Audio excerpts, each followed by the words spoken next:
gacantaada midig ayaa marmar waxay dhaawacdaa gacantaada bidix.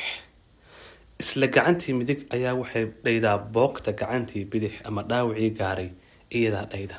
laakiin su-aashu waxa weeyaan, weligaa gacantaada bidix ama gacantaada midig tada dhaawacay oo ka ashtakoonaysa oo ka dacwoonaysa gacanteeda kale miyaad aragtay weligaa? jawaabtu waa maya. waxa isugu dhow waad aragteen waa carab iyo ilko waa isqabtaan Soomaalidu ku mahmahdaa.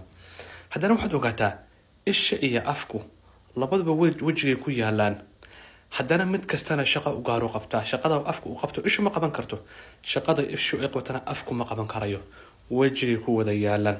saas darteed ayaa waxaa laga rabaa qofka aad isugu dhowdihiin nin walba shaqo u gaara ayuu hayaa in aad u tixgelisood ku ixtiraamto. at the same time khaladaadka adiga kaa dhacaya ama qof kale ka dhacaya in waxa loo baahan yahay aad minimize garayso diyaarayso. adigoo ka tusaale qaadanaya nabiyullaahi yuusuf calayhi salaam markii asagoo yar ceelka lagu turay oo dhib walba loo geystay kuwii saa u galay markay u yimaadeen khata'i ama gafkii weynaa gafyar buu ka dhigay. wuxuu yiri min bacdi an nazaqa shaytaanu bayni wa bayna ikhwati, ani iyo waalay shaydaan yar la isu kacay daray buu yiri. dadkii ceelka ku tuuray ee waxaan ogaa soo marsiiyey dambigii intaa la ekaa wuu yareeyey.